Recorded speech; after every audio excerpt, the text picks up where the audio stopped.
All right, well, good morning and welcome to the Northern Kentucky Workforce Investment Board's quarterly Partner for Success Forum. My name is Tara Johnson Nome. I'm the director of the Workforce Investment Board and I'm Associate Director for Workforce at the Northern Kentucky Area Development District. I'm so happy to be moderating this morning's discussion. Before we get started, I do have a few housekeeping items. We will be muting everyone's, everyone's microphone. I do have it set where you can unmute yourself, but if you wouldn't mind, stay muted, and that way we can avoid any distractions. Also, if you're in the audience, if you don't mind turning off your video, I think that might help us avoid distractions as well. So we appreciate your assistance with that. Even though we're not going to be able to hear you though, we really want to understand and know what you're interested in with this topic. So we hope that you'll interact with us in the chat. And so we will be monitoring the chat throughout the discussion. So please feel free. We encourage you to add comments, to add questions, so that we can really hear from all the voices that are involved today. Also, we are recording this session, and later on we will plan to post it to our Facebook page. So if you missed any part or if you want to hear something again, please feel free to go to the Northern Kentucky Workforce Investment Board page on Facebook, and you'll be able to access it there under videos. Many in our audience today are partners with the Northern Kentucky Workforce Investment Board, and we are so grateful that you have joined us. But for those of you who are new to our work, the Northern Kentucky Workforce Investment Board is the entity in our region that is responsible for creating policy, allocating funding, and maintaining oversight for our local Kentucky Career Center network in our 8-county Northern Kentucky region. Our 36-member board is always comprised of a majority of business sector membership, as well as community leaders from education, economic development, labor, and training and apprenticeship sectors. The board is responsible for all the federal funding that's received by our 8 counties through the judge executives. It goes through the state first, and so we're working constantly with local, state, and federal partners to make sure that we are able to connect employers and job seekers who are qualified to one another. We're thankful for the Northern Kentucky Area Development District, which is where we're based, as well as all those partners. We're thankful for our WIB staff and the Kentucky Career Center staff, including, again, our partners with the Commonwealth. These Partner for Success quarterly forums were created to give all of our partners access to new and up-and-coming information. And we typically set the themes at the beginning of the year, which was the case for this year. So, and today's topic about equity. Little did we know in January that this topic would begin to receive significantly more attention, the attention it deserves in the last couple months. And so I recently personally attended a training by Zoom by the Federal Reserve Bank of Atlanta, and their president, Sadat Karim, had published recently an op-ed that I'd encourage you all. I'll try to find the link actually and post it here. But he published an op-ed that describes the institutionalized racism that constrains our country's economic potential. And he explains in his piece that the U.S. has both, quote, a moral and economic imperative to end these unjust and destructive practices, end quote. But that got me thinking, what about those of us that are not policymakers? What can we do? And that's how the forum's panelists were chosen. They're all individuals who can offer both high-level insight and also practical examples of things that all of us can do as we're working with job seekers, as we're working with employers, and certainly working to connect the two. So it's time to get started. Thanks for indulging me in that introduction. I am very pleased to start us off. We're going to have our featured speaker. I'm going to introduce him first, and then I'll introduce all of our panelists, and we'll have a little bit more of a discussion. So first, Dr. O.J. Aleka is the president of the Association of Independent Kentucky Colleges and Universities.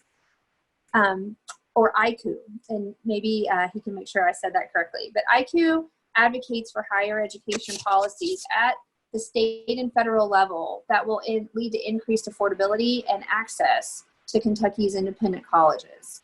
Prior to his current position, Dr. Oleke was the deputy treasurer of the Commonwealth of Kentucky, where he worked on policy that streamlined government and developed financial literacy standards for the Kentucky Department of Education. Dr. Oleke graduated from the University of Louisville, where he was student body president and chair of the Kentucky Board of Student Body Presidents. After graduation, Dr. Oleke joined Teach for America, and he taught middle school math in St. Louis. He has an MBA from Bellarmine University and a PhD in leadership and higher education. He's a published researcher and just a passionate advocate, and so I will let him go ahead and start. Dr. Oleke, thank you so much for joining us. Thank you, Tara. Thank you for allowing me to be with you all virtually this morning. You all could have been anywhere in the world virtually. Again, you could be working on your emails. You could be watching some fun and interesting YouTube video. You could be lost in a hole about what happened with sports yesterday or politics or whatever, but you decided to be here with all of us. And I think that says something. I think that's important. It was kind of funny. We were talking a little bit earlier before we got started, and Jennifer, one of the panelists, mentioned when you work from home, you really do bring the full lens of inclusion into the workspace. You can see everybody, everything that's in your background. And we have a 3-month-old at our house, so you may hear the sounds of a 3-month-old baby in the background. But again, those are good things. You want to hear growth. You want to hear the lungs at work. And really, that's what we all do. We all grow, and we all hopefully get to have our voices heard. But in a weird way, that's kind of what we're talking about, is that not everybody has those opportunities to have their voices heard and to grow, whether that's economically or otherwise. And then also, inversely, this conversation is about growth.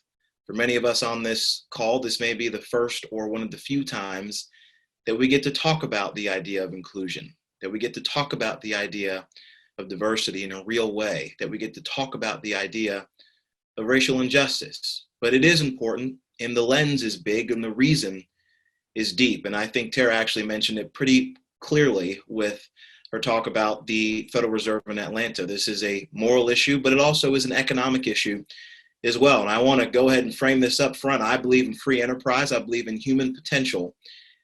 And I think it's incredibly important that we do everything we can to maximize and strengthen economic growth, free enterprise, and human potential. And I think this group knows that more than most, that the way that you tackle that, above all else, is creating opportunities of access for every single person that exists in the community, whether it's in America broadly, Kentucky generally, or the region specifically.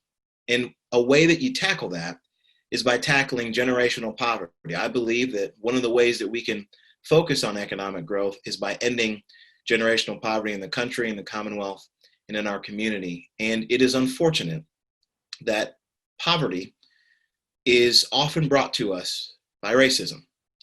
And I know for some people that might be a difficult or a new concept to understand, but the reality of the matter is racism is a stifling engine for economic opportunity and growth. It stifles the Black American and Kentucky entrepreneur. It smothers the Black American and Black Kentuckian intellectual from a student perspective, and it limits the opportunity for Black communities, whether nationwide or statewide, to grow. Quite simply, racism stifles, smothers, and limits Americans. It stifles, smothers, and limits Kentuckians. This is why it is a problem, because if you're stifling and limiting opportunities for any people, then you're doing it for all people. Now, we know, obviously, that racism is, in fact, a hard issue. It is this idea that you hate someone just because of what they look like, because of some socially constructed idea that was created centuries ago, that you just decided you hate somebody in your heart. And sure, it's true, you cannot legislate out the hate in somebody's heart, but we also know that what happens too often is that the hate in someone's heart, the problems that happen inside someone's soul, spill out into the system. And that's when things become difficult for us to manage as a community. This is the idea of institutional racism. It's when you take that hate in your heart, or when you take the problems in your soul and you spill it out into that system or into an institution that then creates the problems that we exist explicitly for Black Americans and Kentuckians and people in Northern Kentucky, but all across the board with regard to people of color. And I think it's important that we understand this in the context of how it might manifest with regard to wealth, with regard to education, with regard to health outcomes. You had to look no further with regard to wealth when you look at something like redlining, which is a historical problem that has happened over the course of our country. If you're unfamiliar with it, redlining was a system that was developed in the 30s and 40s that effectively said there were specific communities, Black communities, who would not receive access to capital, to loans from banks. This was brought upon by federal legislation through the New Deal, but it was administered by local governments and banks. And effectively, the term redlining comes from maps that effectively were drawn where red lines were cast around specific communities where they would not receive loan opportunities. These communities were Black communities. And if you look at the maps now, you can effectively see lower health outcomes, worse life expectancy, poor education, difficulties with housing directly tied to redlining. And you also see that with the wealth gap that exists today. The Federal Reserve, again, was already mentioned. Federal Reserve Bank of St. Louis put out a study 2 years ago that said that the wealth in Black families was 10 to 12 times less than that of white families. And again, you look at where wealth comes from, it's typically in your home or in your business. Well, how do you get a home? How do you start a business? It's largely by capital. And if over time capital investments have not been allowed, or they've been not expected, or they've certainly been blocked in Black communities, and you can see how this can happen. Now, the obvious question is, well, the 30s and 40s was a long time ago. How is that relevant today? Unfortunately, it does still happen presently. I was on a call last week with a Black entrepreneur who said that he was having trouble getting loans from banks. And it wasn't because his idea wasn't good. There's this notion that, unfortunately, that still exists, that if you're Black, then your talent is less. That's certainly not the case. His idea was good. And that was made clear because there was an organization that effectively submitted the same exact business idea, but instead of using him in his profile, they used a white woman in the white woman's name. And that bank gave that fictitious company a loan. That is an example of how institutional racism manifests itself. It creates blocks and stifles the ingenuity and entrepreneurship within the Black community. But it doesn't stop there. It also manifests itself within education. Black students in public schools make up 24% of the public school population, but 48% of suspensions and 49% of expulsions. That's the national average. In Kentucky, the rates are just as bad. Black students make up 11% of public school students, but make up 26% of the suspensions, despite no evidence that Black students behave any worse or any better than their white peers. So again, you start to think, well, what causes this disparity? What causes this discrepancy? And we know what problems this creates long term. The more that you are outside of the classroom, the less opportunity you have for academic growth. If you don't get a quality education, that limits the opportunity you have intellectually, that limits the opportunity you have in terms of having a good quality life. My research is based in social capital and opportunity for low-income students. There is a direct correlation with regard to educational opportunity and life outcomes.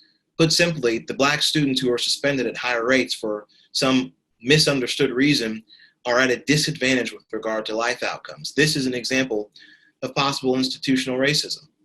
And then with regard to health, the health outcomes in Black communities, even when controlled for socioeconomics and urban living standards, are significantly less than their white peers. There was a study that was done from a prominent medical journal that said that the excess deaths within the Black community, basically if the mortality rates were equal between the Black community and the white community, was at 40% or 80,000 lives. Meaning if Black people were living at the same rates as white people, there would be 80,000 more Black people alive today. And again, this is controlled for socioeconomics, for income, and also controlled for living in an urban community. So this specifically to an urban corridor, this isn't the rigors of the urban experience for everybody. This isn't with regard to socioeconomic opportunities for everybody. There is something else at play. And this could be an example of institutional racism. So you look at wealth, you look at education, and you look at health. This is a clear example of how institutional racism, the thing that happens in the soul spilling over to the system, can impact the opportunity for Black wealth. It limits the opportunity for Black education, and it stunts the longevity of Black lives. This is a problem, but it doesn't have to stay this way. My parents, a little bit about my background, they came to the United States from Nigeria in 1980. They came to this country because they believed in the American dream. They knew it was possible. They knew what this country could do. And I believe in the American dream. I believe in American exceptionalism. I believe in the possibility in this country. But that means we have to answer the call. We have to step up. It's common that we reference President Kennedy when talking about difficult challenges in this country. He said in 1960, we choose to go to the moon, not because it's easy, but because it's hard. And in 1969, we got there. Well, I say this is the challenge that we have to answer today. We ought to choose to answer the challenge of institutional racism, not because it is easy, but because it is hard. It is a difficult, long-standing problem in our country, in our Commonwealth, that we can work through. But it is, in fact, a mighty hurdle that we have to jump over, that we have to clear if we are to reach, as what another president said, our more perfect union. And I think we can get there. And I believe that everybody has a part to play. And I think that we can each do our part in that effort. And what we're doing at IQ, and you did say it correctly, Tara, what we're doing is trying to make sure that our educational opportunities are sound and that they are available and affordable for every student who wants one, specifically our Black students. You look at an institution like the University of Pikeville, which is in Eastern Kentucky, they have increased their Black male retention by 50% over the last 3 years. This is an incredible feat.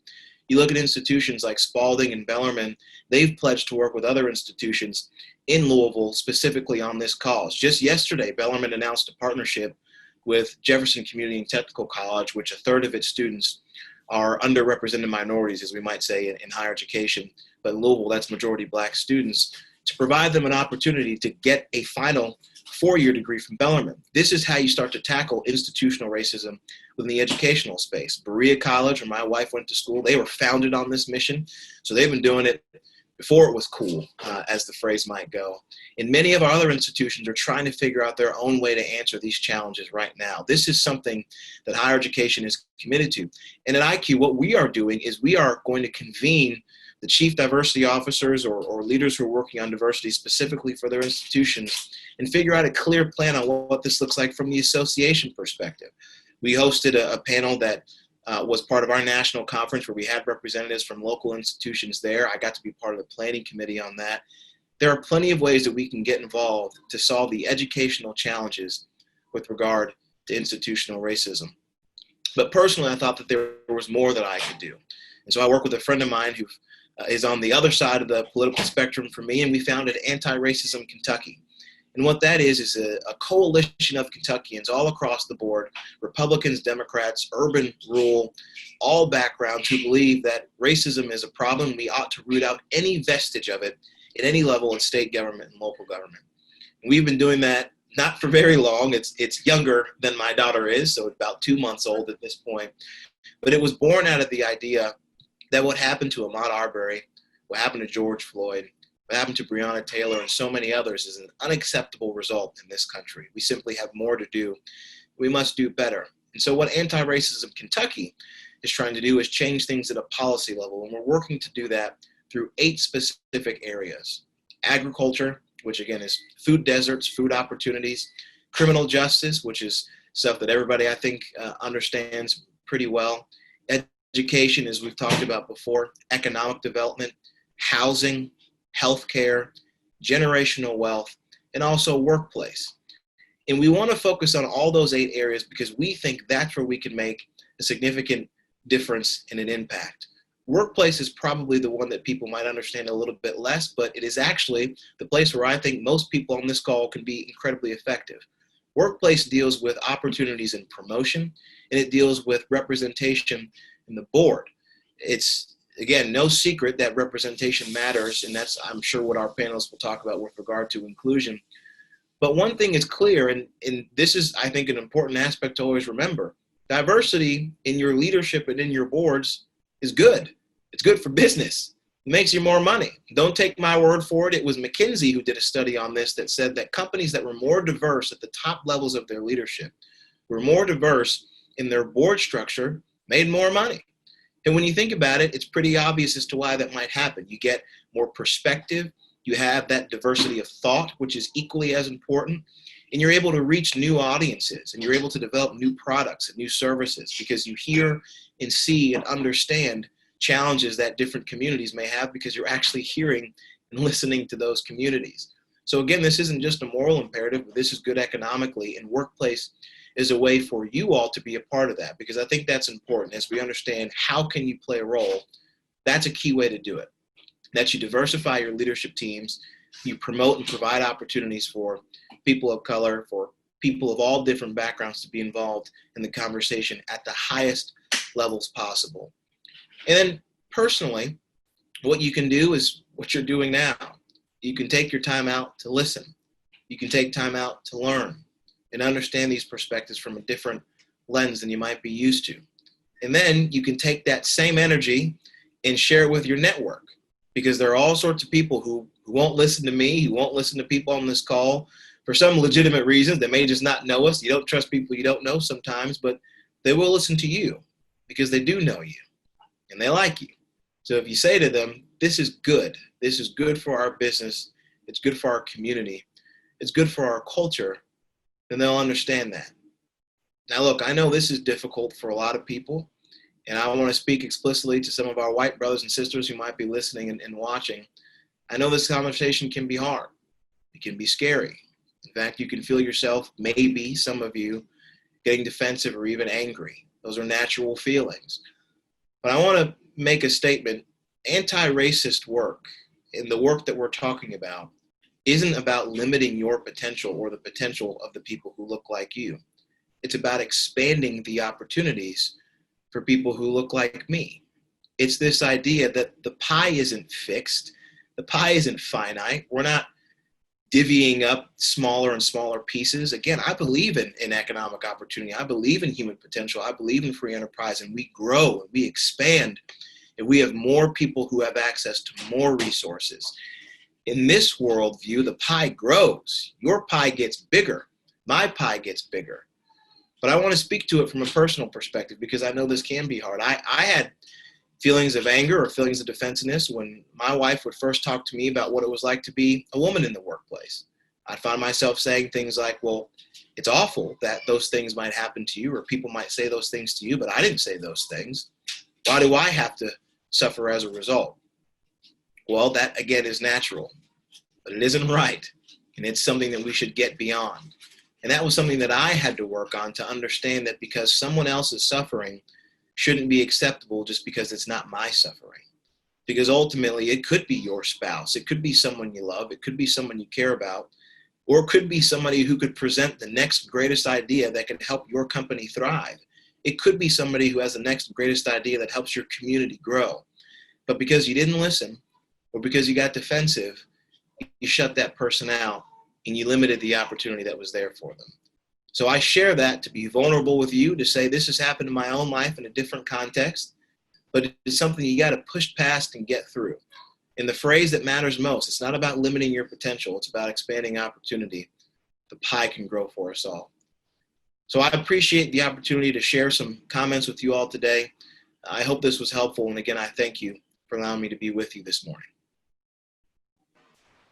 Thank you so much, Dr. Alecka. It was wonderful to hear your introductory comments. We're very excited you're going to stick around with us for the panel, and so if we have time, we're going to get to a policy question at the end, and so definitely interested in hearing what ideas you had. That's what I was gonna ask you, and then I thought, you know what, let's wait, and that way we can hopefully have a little bit more of a policy question at the end, if that's okay with you. It works for me.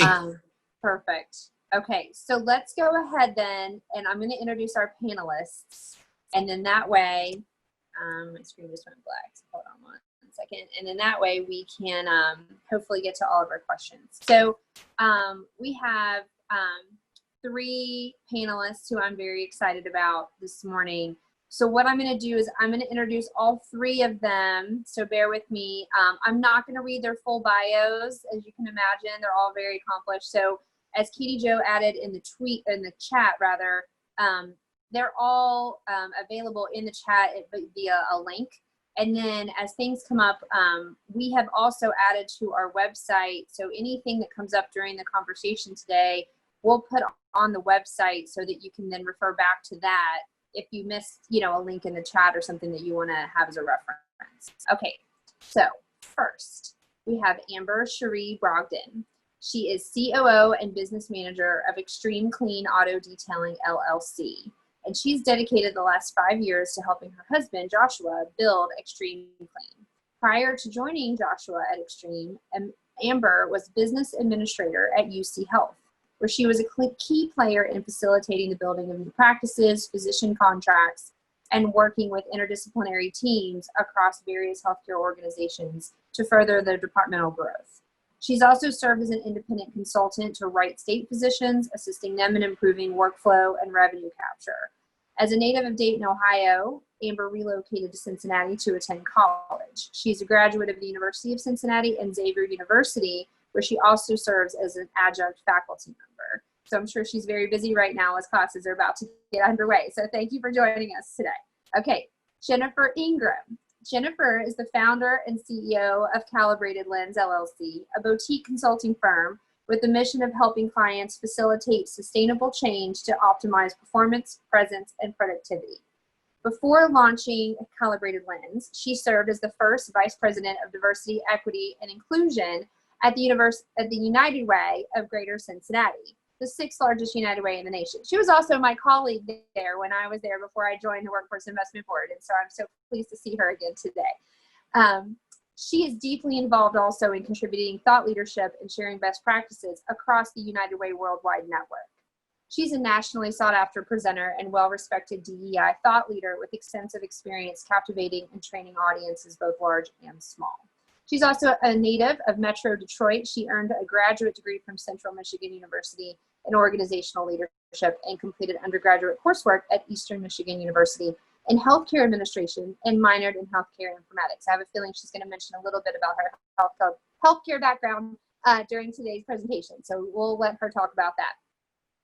Wanda Winkler is currently the Executive Vice President of Brighton Center, Inc., which is a private nonprofit community-based agency providing a uniquely comprehensive range of programs and services to achieve its mission of self-sufficiency, including family and work supports, financial and home ownership services, workforce development services, including education, employment, and training programs, substance abuse recovery services for women, early childhood education, and neighborhood-based programs, including housing development. Wanda has a bachelor's degree from Thomas More College and an MBA from Northern Kentucky University. With over 28 years of nonprofit experience, she is a leader in a number of boards in our community, including but not limited to the Northern Kentucky Chamber of Commerce Board of Directors, on which she's on the executive committee, and the Women's Initiative Steering Committee, Growing Regional Outcomes Through Workforce, or GROW, Northern Kentucky Steering Committee, the National Skills Coalition Racial Equity National Advisory Panel, the United Way Public Policy Cabinet, Northern Kentucky Partners for Health, and the Northern Kentucky University Graduate Education Advisory Board. She is also a very close partner of the Workforce Investment Boards, as Brighton Center is our direct services provider and operator by contract. So Wanda, so happy that we are going to hear from you this morning. And actually, I am going to start off our first question to you, Wanda, and then every panelist, just as a reminder, will have about 3 to 5 minutes to answer, and then we'll go on to the next question. We're going to have a few questions that I'll ask, and then the audience can input their questions via the chat, and then we'll kind of have a continued discussion. So, Wanda, if you could start us off, please. Can you provide an overview of your work, both personally and through the Brighton Center, in the areas of diversity, equity, and inclusion? Absolutely. Thank you, Tara, for having me this morning. This is such an important topic and is so important to the work at Brighton. And particularly as I look across the folks that are on the call this morning, it's nice to see a lot of folks that I do know, a lot of friendly faces, and some folks that I don't. So it's nice to meet everyone this morning virtually. For Brighton Center, Tara mentioned a little bit about our organization as a community-based organization and having a mission of self-sufficiency. That really is about creating opportunities for financial stability and financial independence for the families that we serve. We primarily serve the 8 counties of Northern Kentucky, but we do have families from the rest of the state, as well as Hamilton County in Indiana, that have accessed some of our services. But the most significant part of the folks that we serve are from the 8 counties, particularly Kenton and Campbell and Boone, when you look at the number that we serve geographically. But for us as an organization, helping our families become financially independent and financially stable, we want to have equal opportunities and outcomes for all of the families that we serve. And so for us, one of the things that we had an opportunity in May of 2015 is we were a part of a national project with the Kellogg Foundation, looking at systems change between early childhood education and workforce development systems, particularly for single moms of color with children under the age of 8. And it was during that time that we really had an opportunity to dig a little deeper into the issue of equity. We've always, as an organization, looked at the value of everybody having inherent worth and dignity, and treating people with respect and working in partnership with families. But really, when we were in that project, we really became aware that while we were really promoting diversity and inclusion, we were woefully short when it came to really understanding the issue of racial equity and what it was going to take to really have equal opportunities and outcomes for all of our families. And so through our work with the Kellogg Foundation, we got introduced to Race Forward, which is a national racial justice organization. And we got an opportunity to do the same thing we're doing today: listening, learning, training, having conversations, and really figuring out what could be some of the first steps or actions we could take as an organization on our journey. And while we're probably going on 5 years on our journey, we're still in our infancy when it comes to this issue.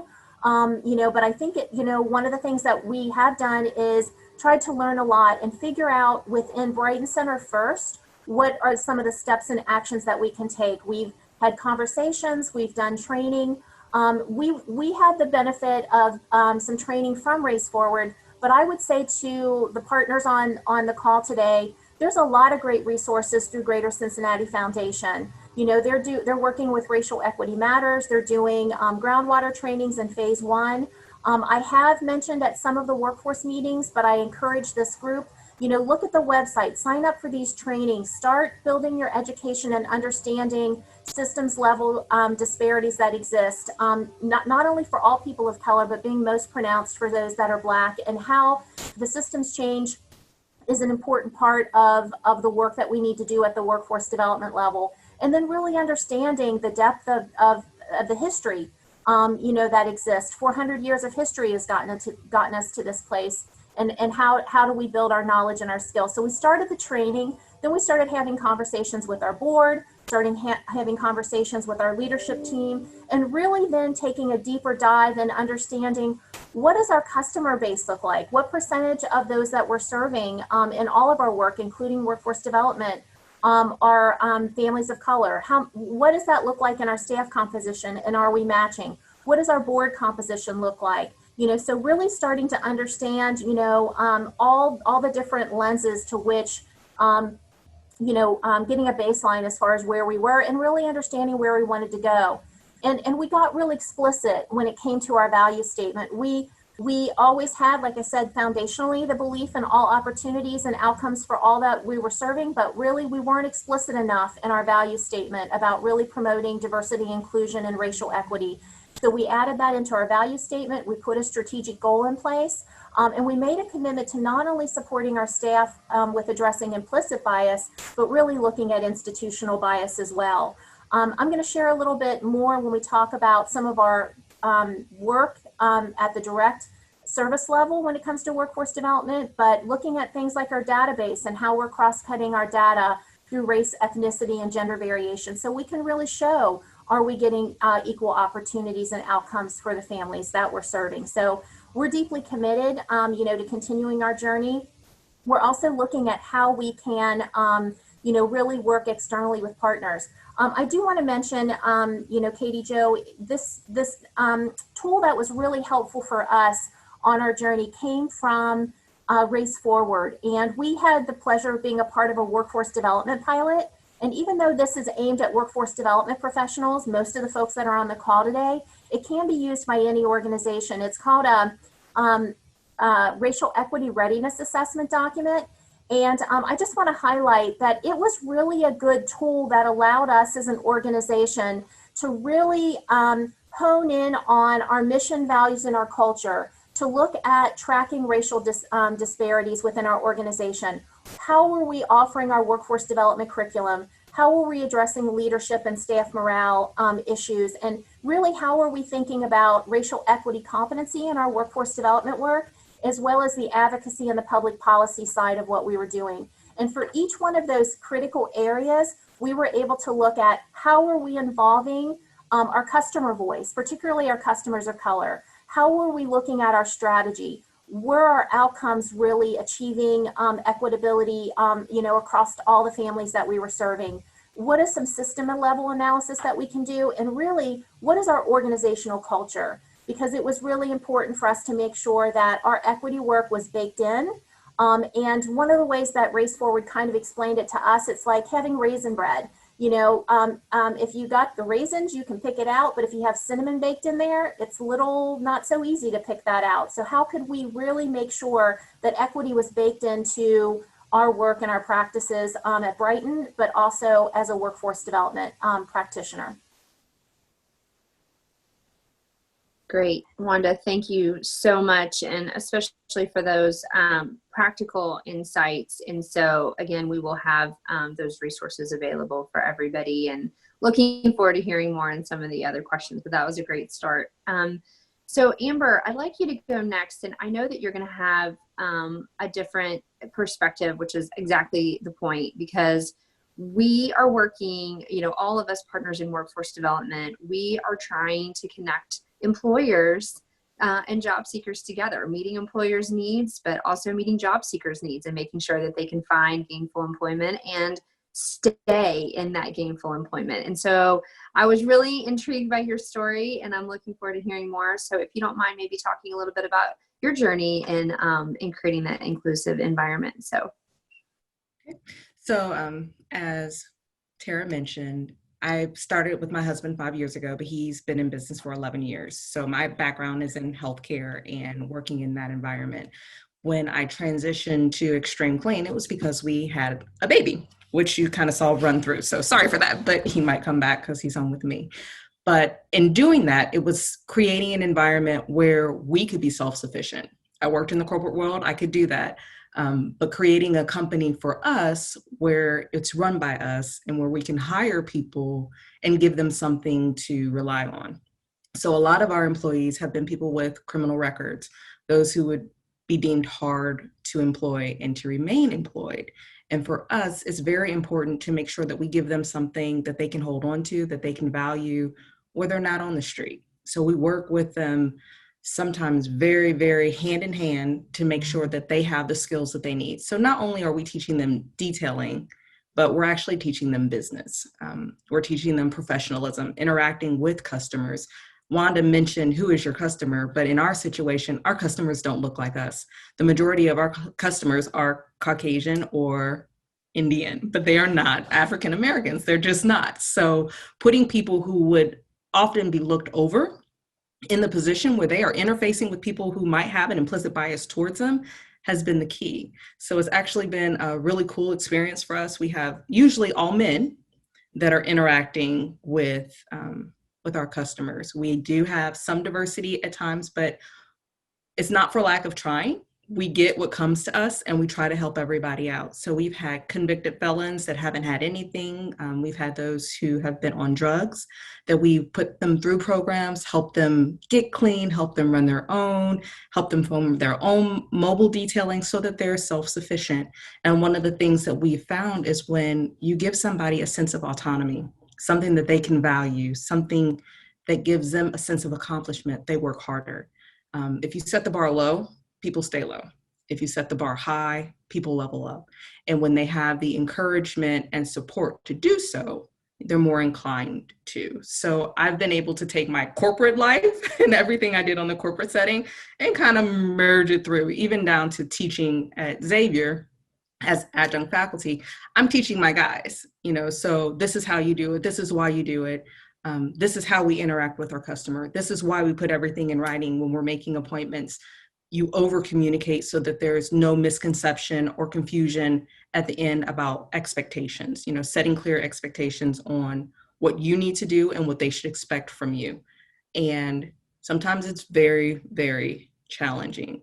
As an employer, we've gone as far as providing bus fare, picking people up and bringing them to work. We've had a couple who have had some really difficult time, even bringing them into our home. And I understand that everybody cannot do that, but because we're a small family-owned company, we do have that flexibility we can watch you in your environment. We can see that just the nature of the environment that you're in is creating a problem for you, and bringing you into our space allows you to breathe, in a healthy way. So escaping here, playing with our boys, football versus escaping in a bottle of alcohol.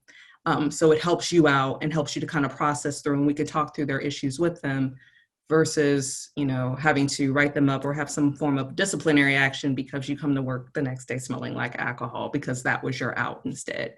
So from a manager or employer perspective, actually dealing with the person and seeing them and treating the person.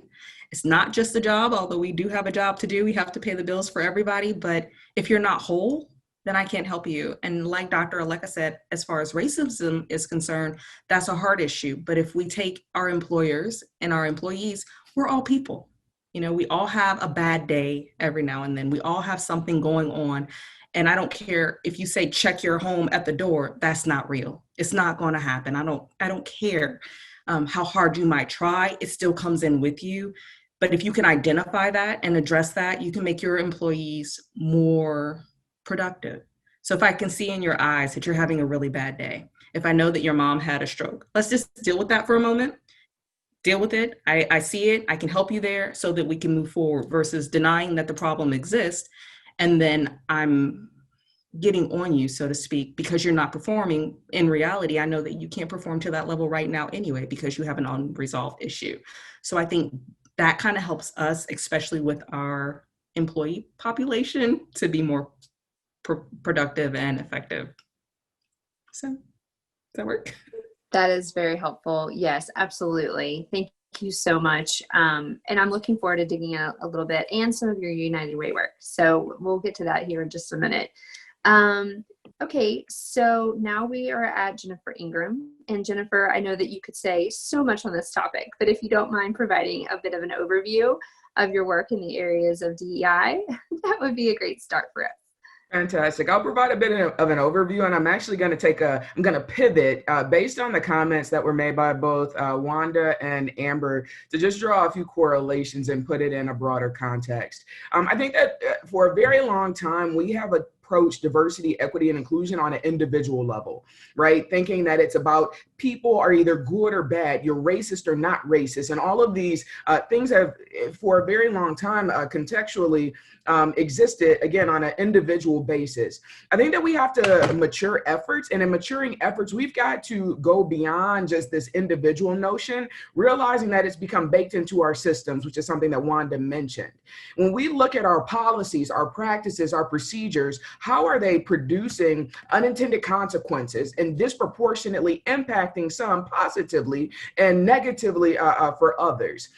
So my work has gone extensively across industry and sector. At this juncture, I have the great pleasure of working with organizations and clients and everything ranging from nonprofits all the way up through for-profit tech companies. And I think that it's a unique perspective and space to sit in, realizing that I really started out my career in healthcare. And I think that when we look at the disproportionate impacts of COVID-19 that we're seeing play out right now, it really elevated the need to look at health equity in a different way. And so when we look at, how we got to this space, Wanda mentioned that it's been 400 years in the making, but I think it's also important that we talk about what is true versus what is the truth, right? We have embraced these notions of things that are true without necessarily understanding the full, more broad context. And so when we look at, health disparities, we have a lot of stereotypes, right? And stereotypes are these preconceived notions that on an individual level, it is because of personal decisions that people are making versus looking at the systems that produce inequities, right? We look at, in often instances, African Americans and attribute it to diet, right? And that's the reason for the disproportionate impacts. But when we look at generational trauma and internalized racism and the impacts of the systems and the weathering of Black bodies and Black families, and by they're operating within, these systems, we have a very different outcome and a very different lens that we can apply to these things. When we think about the need to move beyond kind of traditional diversity and inclusion work, it was a really fair check the box kind of exercise, right? Do we have this many of this type of people? Do we have representation in this way? But maturing beyond representation and isolation, a calibrated lens, I work with clients to move from that old equation, which is diversity equals inclusion, to a new equation. If you have an equitable organization where everyone has equal access to inclusive policies, practices, and procedures, then you will then see diversity as an outcome versus diversity as a driver. And I think it's important that we shift this notion again of, if we recruit, are we able to retain talent that is different? And that comes by way of assessing the culture within an organization and the climate, not at a macro level, but at a micro level, understanding that there are microclimates that exist within an organization, and your organization will be experienced differently by different people. And to Tara's point, I could go on and on, but I really wanted to just pivot a little bit to bring together the comments of Wanda and Amber, and especially as it relates to an individualized approach to leadership, which is one of the things that Amber referenced, right? If we are looking at a lens of equity, we have equity in statement, and oftentimes we tend to stop there, right? But what does it mean to put equity in practice? It is doing exactly what Amber mentioned, right? It's understanding and knowing each individual and what they need to be successful within the workplace and taking that next step. Now, to her point, not everyone will be able to go to the extreme of bringing you into their home, so on and so forth. But how can you get to know your people and set the expectation that your managers have a relationship, moving from a transactional, right? You come to work, you do this, the expectation is that you clock in at this time, but instead having a transformational relationship to truly be in relationship, know one another, know their families, know their circumstances and their situations as a means of creating an inclusive environment for that individual. Inclusion is relative, and safety and what it means to experience belonging is deeply individualized. What it means to experience belonging for me is very different from what it would mean to experience belonging for someone else. And so again, it is being in relationship and knowing one another that will allow us to facilitate those more inclusive relationships and get to a space of equity. Awesome. Thank you. That was a great start. Let's move on to some specifics now. So I'm going to turn back to Amber for a second. And we've heard a little bit about how your business, your family has been able to really make this look at, in your own company. I'm curious, maybe broadening a little bit, speaking to our employer community as a whole, or there's a lot of people on this call that are working with employers. So, they're the ones that are helping those employers find that right fit, right, of that person that's going to come to that company and hopefully stay there for quite a while and be able to be, a really valuable employee. What are ways that, maybe those individuals in the workforce development space, how can they encourage our local employers to create that inclusive environment? And what are things that they can do to help kind of spark some of those changes, or maybe on a different side, if it would be easier, what are some things that you could say to some other employers in terms of where do they start? Where do they start? Okay. Where do they start? I would say look at what you really want out of your organization. That would be first. What are you looking for? Like Jennifer said, are you looking to check a box? Or are you looking to make a difference? So that would be what I say first. If you're looking to make a difference, then working with someone who has a talent pool, strip away your bias and see who has the talent and the want to. There are a lot of times that someone can have the talent and no desire, and that doesn't work. There are a lot of times where someone can have the desire and they don't have the talent yet because they haven't had that opportunity. So I would say start there. If you have a talent pool, give the employer the opportunity to say, these are the traits of these individuals. What are you looking for as an ideal worker? I know for us, as we're hiring, there are certain things that stand out for us. Well, what we want someone who has a strong work ethic. We want someone who is not afraid to deal with people. We want team players. We like self-starters. So we need a little bit of everything. And so if you have a pool that I can choose from, even if they don't have detailing experience, but they have retail experience, that's a huge asset to my organization. I can teach you to be a detailer. When I look at education, just for myself personally and talking to my son, I'm like, your bachelor's degree teaches you a little bit about you. You can be dedicated enough to go to school for 4 years to accomplish something. And then when you graduate, your employer can train you to do the job that they need you to do. So if you've got a pool of people that have a desire, that have talent and ability, I can train you to do what I need you to do. And if we look at all of our organizations, healthcare specifically, even though some things are consistent, each organization has their culture and their way of doing things. So you're going to have to be trained anyway. So give the individuals core things like professionalism, communication, team interactions, those types of things, so that they're valuable across the board. It really doesn't matter where you put them in at. They bring asset and value to that organization. And I know you wanted me to mention the United Way grant, but we qualified and were a recipient of the Black-led grant from United Way. And with that, we're reaching out into the community, and we take those in the community and we give them those skills that where they can translate out of my area and they can go work in a corporate or semi-corporate environment. They could interact with customers. They will have customer service skills, period. There are certain things that, like Chick-fil-A has a standard, we have a standard. You don't talk to my customers a certain way. There's a certain way you handle yourself. I don't care what happens when you leave here, but when you're here, this is the expectation. We model that for them and they follow suit. And I think that for those who are developing those in the workforce to kind of hand them over to employers, it's not just talking at people, it's talking to people, it's modeling that behavior to them all the time, because you're not dealing with little kids most of the time. It's one thing for me to have my 5-year-old, this is what you do, this is what you do, this is what you do. But when you transition 18, 19, 20, 21, 35, 40, you've got adults that have a way of looking at things. And if you don't respect them, they're not going to respect you. You have to teach them that even if I don't respect you as a person, you have to have enough respect for yourself not to be disrespectful.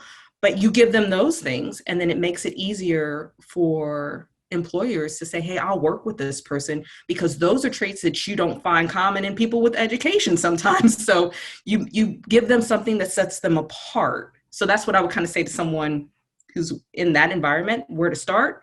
Model it, give it to them, find the talent, and be willing to work with an employer who actually wants to help and not just check off a box.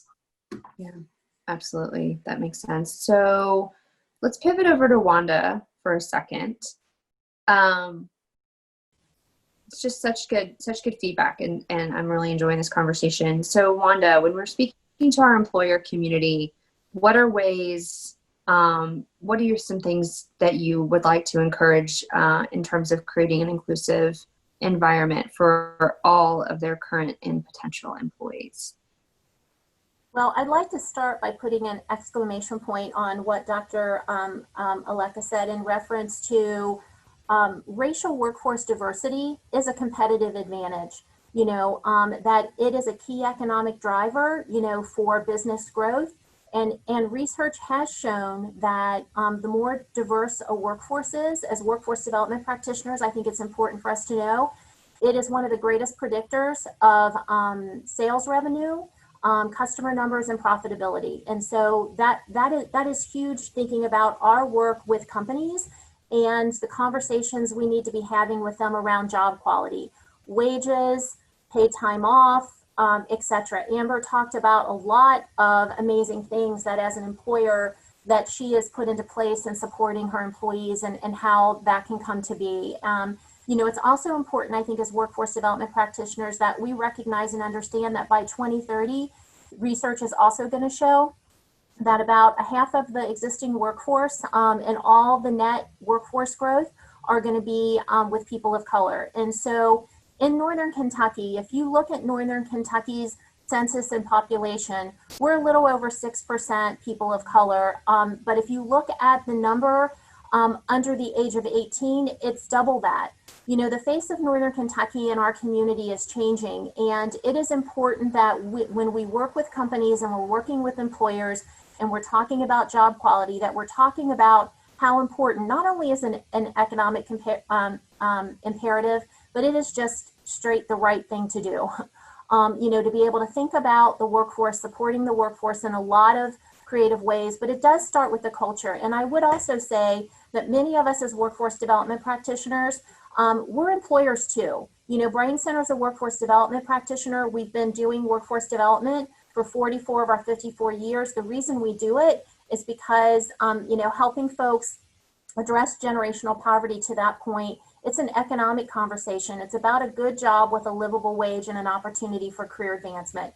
It's about companies looking and investing in their employees and looking at professional development and growth and helping folks to be able to build asset and to be able to build wealth and address the economic disparity that exists.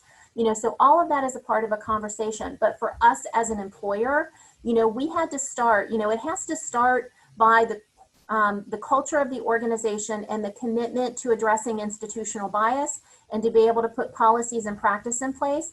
We learned early on that having a cultural inclusion committee was important, but we also learned that it's not enough. If as an employer, a company just has a cultural inclusion committee and you're just stressing individual implicit bias and you're not looking at your institutional bias, then you're never going to get critical mass as an organization to really support and address disparities.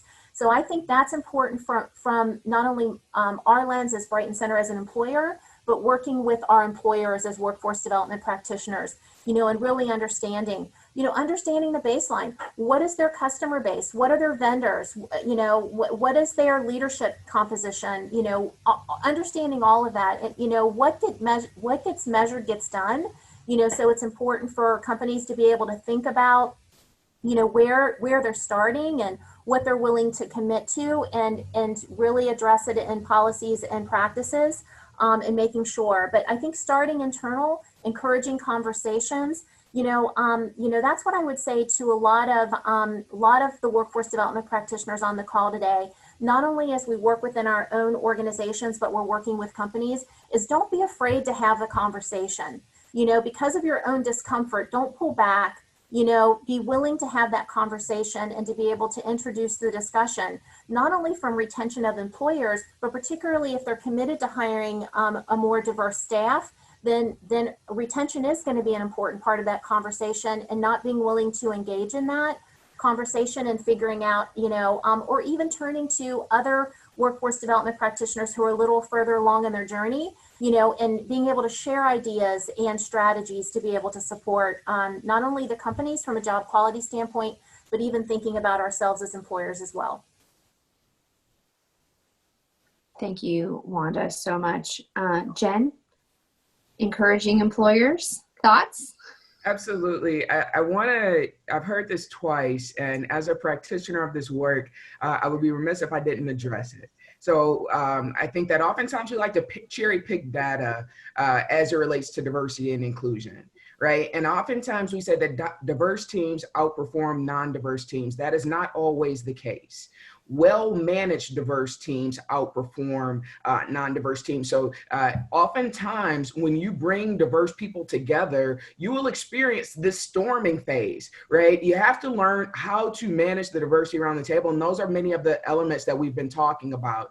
So just bringing a group of people that are different together will not necessarily produce the desired outcome. It is more work to have a diverse team than a non-diverse team. It takes a while to get to the basis of understanding communication styles, right? What it means to make space for folks that could be more introverted versus extroverted, which goes back to, my earlier comments around getting to know people and how they operate, understanding their strengths and areas of opportunities. As it relates to being a workforce development practitioner, there are a few things that I think are critically important. I want to mention looking at your policies and practices. I think that oftentimes we look at employment as the gateway to solving all problems. We've talked a lot about poverty and the different types of poverty, generational poverty, so on and so forth. But understanding that just because someone goes into a job that may not pay a living wage, right? We have to get to this space where we're talking about pay equity and what it means to pay, folks a living wage. We have, folks that are 200% within that poverty guideline, and that is the working poor. That is much of our society. The other thing I think is really important to understand is when we go to create our inclusion committees, they cannot fix our organizations, right? Change starts at the top of any institution. And if your executive leaders are not committed to doing things like addressing it from an internal perspective, your workforce demographics to ensure that you're reflective of the communities that you're serving, if you're not looking at creating pathways for advancement, I've seen this perpetuated time and time again, especially in philanthropy and then nonprofits. We bring people in, they do a great job, but do they have pathways for advancement? Are we looking to promote from within, or are we bringing folks from the outside in that are already at a level? Are the positions that we're hiring for really, do they really require an advanced degree?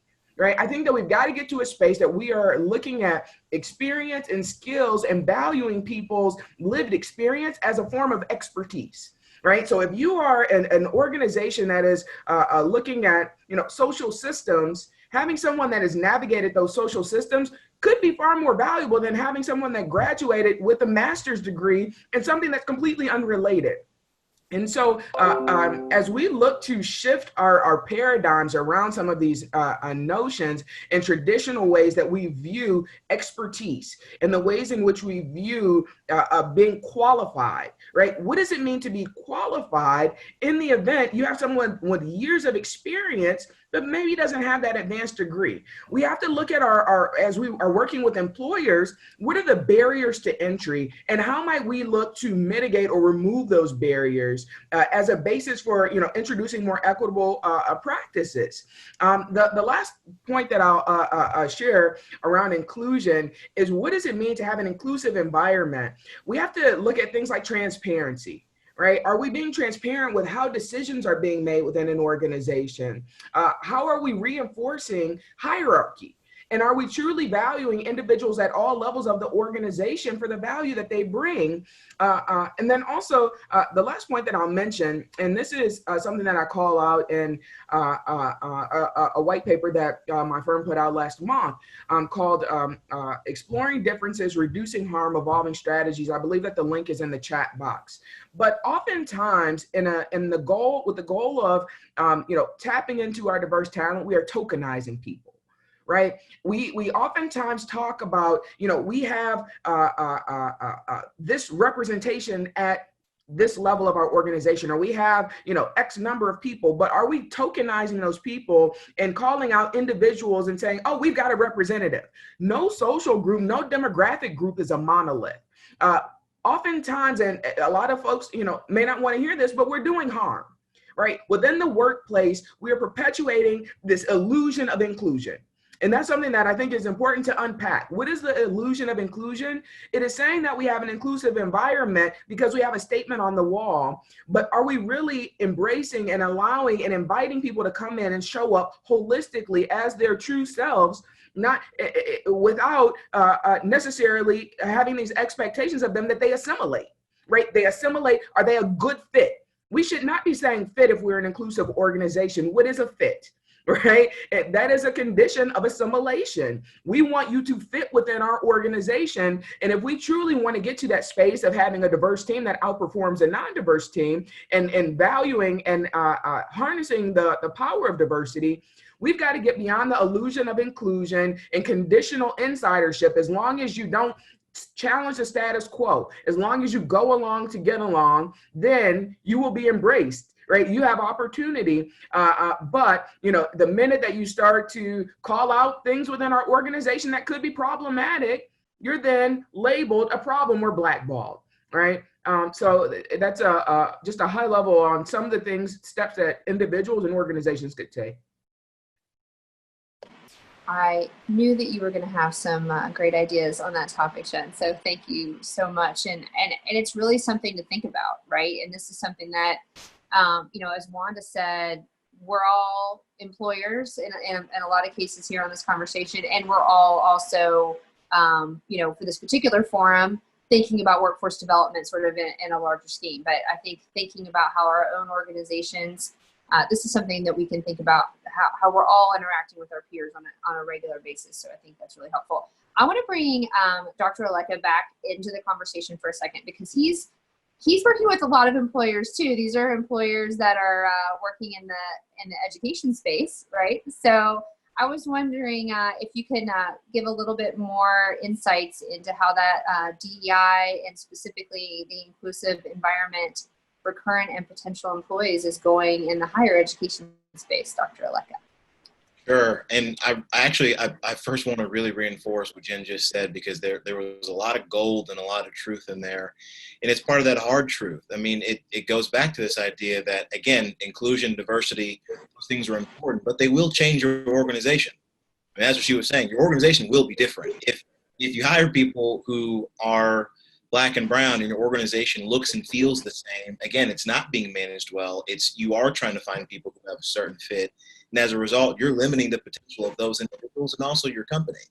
The whole idea, and she already said it, so I don't want to repeat exactly everything she said, but the whole idea of inclusion is that you're bringing in the people for who they are and represent, even if it's difficult for your organization, probably because it's difficult for your organization.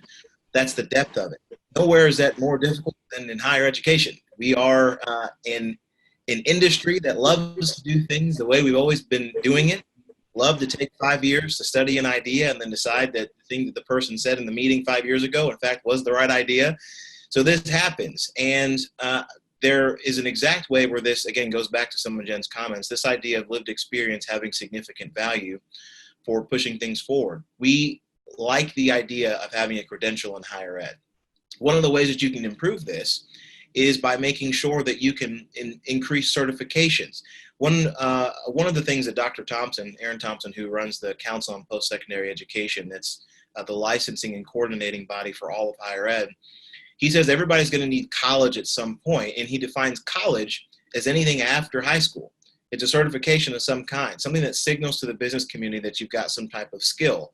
I think what our institutions have begun to do is begun to unwrap that to the point that it doesn't look like a 4-year residential degree all the time. For a lot of students, that's the exact way that they need to learn. But again, as we recognize in this environment, people are going to have to learn in different ways, and it's beneficial in a lot of ways. So what we've tried to do is start micro-credentialing, which effectively means that if there's some aspect, some particular skill that you've got because of a lived experience, you're able to put that into a credential or certification that then signals to an employer that you do have a particular skill and you have an ability to do something really well. We are starting to work with the Kentucky Chamber on this. They've got a talent pipeline initiative that IQ is trying to get heavily invested in, because we believe this is important to make sure that we can showcase our students from every walk of life in terms of being exceptional. And again, though, this goes back to the comments that were made earlier. You don't want to tokenize people. You don't want to put somebody in your organization and say, well, now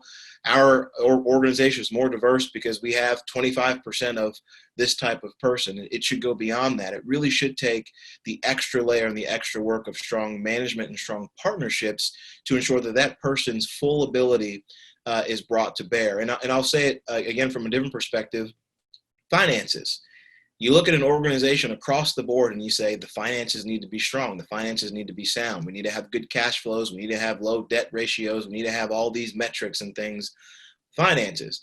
Sure, the chief financial officer has that role, but everybody has that responsibility to be a good financial steward. A lot of nonprofits, in fact, give raises or they give promotions or they give evaluations based on how financially sound you are. Why aren't we also doing these things with regard to inclusion? It's just as important, if not more important, that every member of the organization is trying to be inclusive, that every member of the organization is auditing their own management practices and ensuring that everybody can thrive fully. So again, I echo the comments of the panelists. This doesn't need to be something that's specific to a role. This should be embedded in the culture of your organization if you truly want to reach the highest potential. Thank you. Thank you for providing that additional insight. We've talked a lot about, we have a third question, and we were going to talk about, local job seekers and how the partners listening today in the audience can support their clients with an equity lens. I think in a lot of ways, we've sort of addressed that, but I want to give everybody an opportunity to add, any additional thoughts in that area. Looks like I was planning on asking Jen to go first this time. So Jen, just if there was anything else that you wanted to make sure that you got across the audience regarding job seekers, that would be great. Thanks so much for directing the question, Tara. I mentioned barriers, and I want to go a bit deeper there. I think conducting a barriers and access study, right, to survey those with lived experience to understand from constituents what are the barriers that exist for them to connect with employers. I think that, again, moving beyond statements of equity, but putting those things into practice one step at a time. I think that looking at where we have the greatest opportunity to listen, right? I think that oftentimes we tend to go into a conference room and we plan, we strategize, and we come up with these amazing approaches, but we don't always include those with experience to understand what are really the barriers. We can think we know the barriers, but someone that may be taking the bus from place to place can tell you far better, where are their delays, where are their hangups. Again, inviting those with lived experience. And I think the other important notion is looking at equity, right? We can talk about equity, we can talk about pay equity, we can talk about gender equity, we can talk about racial equity, but being really explicit when we say equity and understanding what we mean and knowing that it's not the same across the board. I think that, and I don't want to be too remedial here, but equality and equity, but taking that next step and truly understanding what it means to not give everyone the same thing, but what they need. And in giving people what they need, it will be a challenge for your institution. It will transform your institution. And if you guys aren't, open to being uncomfortable, you're not open to doing the work, right? It doesn't feel good. A lot of folks think that, this work is all about awareness building activity. We had tacos during Cinco de Mayo, or we had soul food during Black History Month, or we brought in a speaker. Those are fine awareness building activities, but they are not changing your institution. It does not feel good all the time to do things different. To the point that Dr. Oleka made, it's not about taking away something from some folks, which I think is a misconception around, starting to operationalize equity. But it truly is a value add to the entire organization, to everyone, but it doesn't, again, feel good always at the time. So those are just a couple of points that I will add. Thank you so much, Jen. Appreciate that. I'm going to turn to Amber. You mentioned a little bit about how your United Way, grant is helping connect some of the, I would say job seekers, or maybe, individuals that are looking for work. But overall, as you think about partners who are doing this, kind of at scale, do you have advice for them about how they can support their clients with an equity lens in mind, taking what you do and expanding upon that? I would say, kind of like Jennifer said, if you do the hard work, It's difficult, it's challenging. It's challenging even if they look like you and they're from diverse areas. It really is. But being open-minded to being better, and being sincere about it. Again, not just doing it because, okay, this is what we're doing right now. This is the big push right now. But I would say truly valuing the people and being aware of everything that it entails and being open to learn something new, because you're going to have to learn if you're leading. I'm in a unique situation because I don't have a governing body over me. I don't have anyone else that I report to. So it's my husband and I, and we get to make these decisions. We get to do it. And for lack of a better way, our way, we can see people where they are, address them where they are. And the goal is obviously to keep people with us, but to make it where they're better when they leave us. So I would say with equity in mind, be willing to do the work. And for job seekers, for those who are actually looking for employment, be willing to be uncomfortable for a moment, because what you think might happen may not happen, and you have to be willing to grow too. So employers, be willing to embrace and to grow, and for employees, future employees, be willing to grow with the organization as well, because for everybody to get better, everybody has to learn and kind of grow together. I think that's really great advice. And yeah, not all of us get to set every parameter and have our own business, which is great. But that doesn't mean that we can't do our best within the parameters. And maybe we're going to go to policy next. If we don't like those parameters, maybe we can change them, right? So Wanda, I know you have some insights to share about thinking about job seekers. Did you want to talk about that for a second? Sure. I just want to be able to share, I do think action is important, being willing to take first step or action and being able to follow through on that. Amber talked a lot about this, but, when you're working with job seekers and we're doing it from a workforce development frame and as a service, it's important what we do, but it's also, I would argue, equally as important or more important on how you do it. About meeting people where they are and partnering with them and understanding their individual needs and understanding, what is it that's going to help them move forward to achieve their hopes and dreams, and being able to understand that and have that relationship and partnership and that dialogue. It is important to understand and have a baseline for diversity, but I understand and agree with Jen and her point of, it is a competitive advantage to have diversity, but that is not in isolation of leadership. I think managing is important, but I think it's also more important to lead and to be able to help set the right kind of organizational culture and the work that we do. As providers of workforce development services, the customer voice is extremely important. But I just want to say something about outcomes and data. Every single workforce development partner has to work and achieve certain outcomes, whether it's completing post-secondary education or placement into employment, wage gain, retention and employment are all common outcomes that we're all seeking and striving to be able to achieve from a workforce development perspective. But I would encourage everyone to think about how are those outcomes if you cross-cut that data by race, ethnicity, and gender variation? What are you seeing?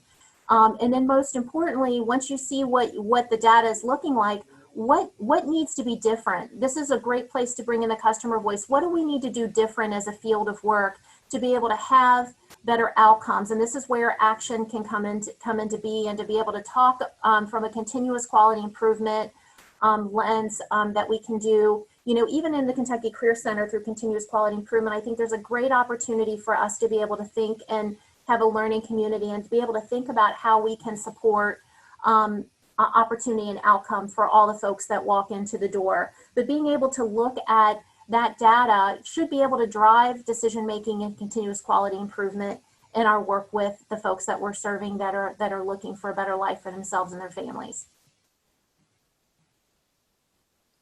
Thank you, Wanda, and I look forward to working on some of that with you for sure through the Kentucky Career Center. We are getting late in our panel, but I have a question that I wanted to get to if we had time.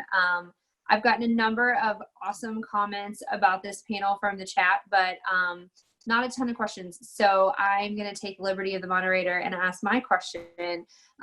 Those of you that know me, I was formerly with United Way of Greater Cincinnati, and my role was to think about policy changes, right? So these big picture changes that are going to change our systems. And often the conversation, we would know that the goals that we had, but then the big question would be, okay, before we start advocating for something, what exactly is that policy lever that is going to make the change that we're seeking, right? And so when you go to a lawmaker and you ask them, they want to know, okay, what line in the budget is this? Or like, what line in the statute is this? Like, what exactly is it that we could do? Because, that's the way that they think in terms of lawmaking or regulations. And often it's the regulation. So it's more the executive branch and the implementation of things. So all of that said, I'm going to start with Dr. Aleka, and then anybody can just sort of pipe in. I'm not going to call on anybody, but I would love to hear, we were talking, I mentioned at the beginning that I was on this training with the Federal Reserve Bank of Atlanta, and, they, because this is what they do, they look at monetary policy.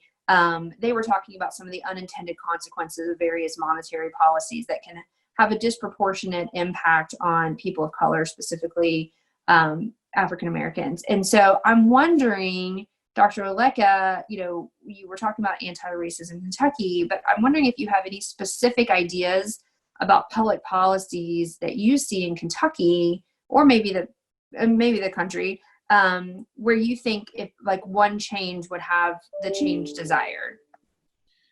Yes, there are a lot of ideas that we have. I will say we are in the iterative stage right now within anti-racism Kentucky of going through policy ideas. That iterative stage, the way it's designed, we have our working group leaders, the 8 that I mentioned before. Then we have presentations, and the working group leaders discuss those presentations, have another one, and then another working group conversation. So we are in the middle of this as we speak. And one of the things that we've talked about is some of this stuff doesn't actually have to cost money. Again, it's to get into the nuts and bolts and sort of pull behind the veil. Some elected officials like to hide behind the idea of money, to say, oh, well, it costs too much, we can't do it. I'm with you, this is a tough issue, but gee, we don't have any money. In Kentucky, we really don't have any money, so we wanted to think, how can you begin to approach these things from a non-financial perspective? And some things you certainly should and you can, but things like expulsion and suspension. If we know for a fact that Black students, Black males in particular, are suspended at much higher rates, as I mentioned earlier, we don't have to do those things. Legislators and also the Board of Education can make those changes at a state level, or at the very least recommendations. Same thing with regard to health outcomes. If we know that the health outcomes are not as good as they should be, and that this could come from, in fact, institutional racism in the form of white medical professionals, there are ways that we can gather information, that we can take complaints as it might relate to discrimination, that we can include bias training, again, at a very deep and detailed level so people understand what they may or may not be doing. Then also have disciplinary action as a result of that. There are licensure boards that people need to respond to with regard to the medical community. So there are ways that you can promote those things specifically to make those changes institutionally. Because again, if we're talking about institutional challenges with regard to race, then they're going to require some institutional changes with regard to getting rid of these problems. So those are a couple ideas that we've got. And again, there are the economic opportunities, there are the criminal justice things where you really do have to swing for the fences with regard to significant reforms.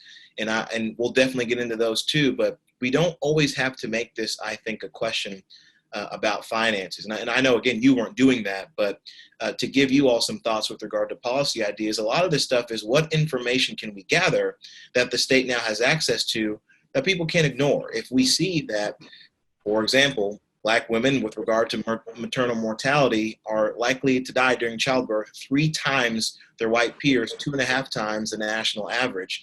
When this is something that we can prevent, we can get that information and get those numbers in Kentucky and then decide what to do with them. Arizona put out, I think, a 20, 30-page paper, a report on how to fix that. And again, Arizona is not a so-called blue progressive state. So again, these aren't partisan ideas, but they do have nonpartisan outcomes that I think people from both sides of the aisle would be interested in pursuing.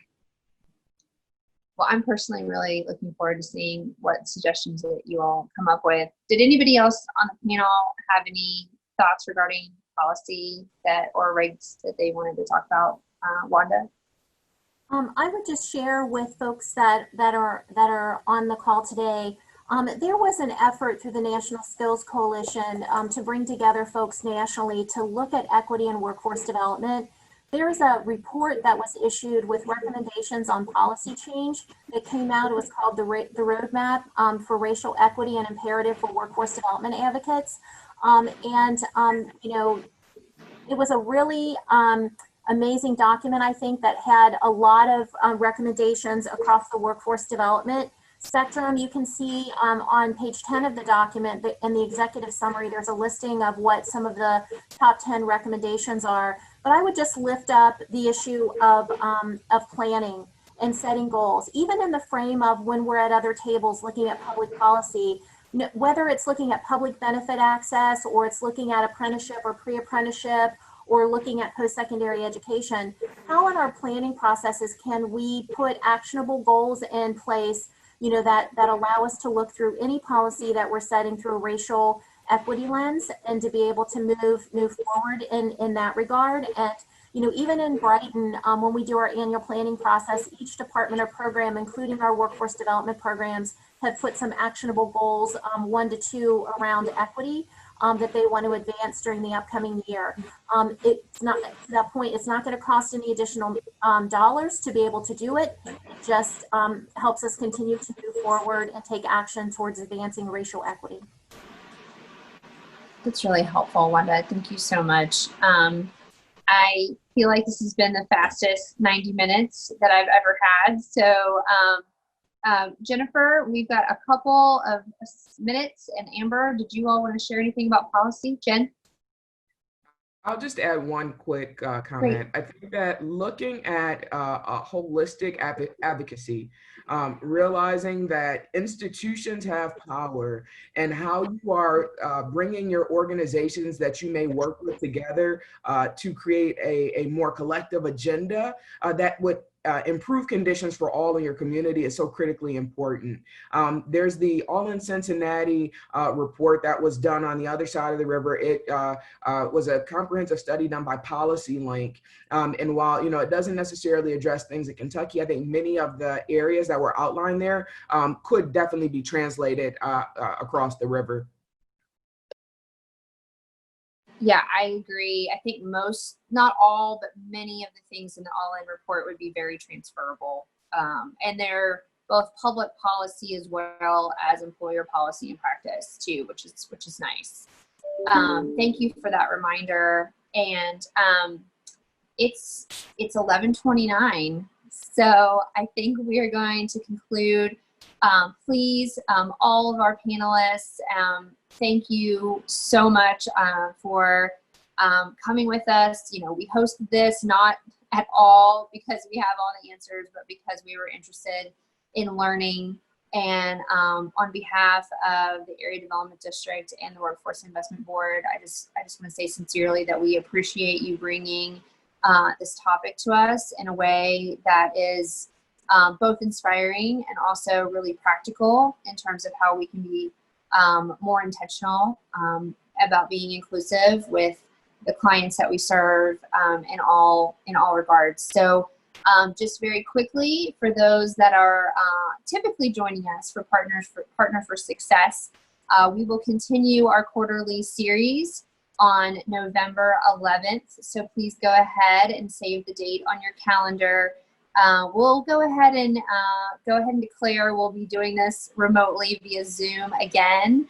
So if you would go ahead and save the date, November 11th from 10 to 11:30, and our planned topic is emerging sectors. So we have sets of industries that we are typically looking at in terms of the high demand and higher pay, but we'll be looking at maybe some of the emerging sectors, either subsectors within our target industries or maybe some others. It's an interesting topic in terms of the recovery that we're experiencing what are some of the changes, hopefully, that we'll be able to see in our economy by then.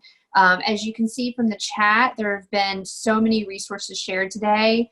So, and a lot of great comments. So I'd encourage the panelists to check out the accolades in the chat. But if anyone wants to access those resources, we will have those at our website, nkcareercenter.org/partner for success, if you would like to access those later. Again, I hope everyone has a great day, and thank you so much for joining us.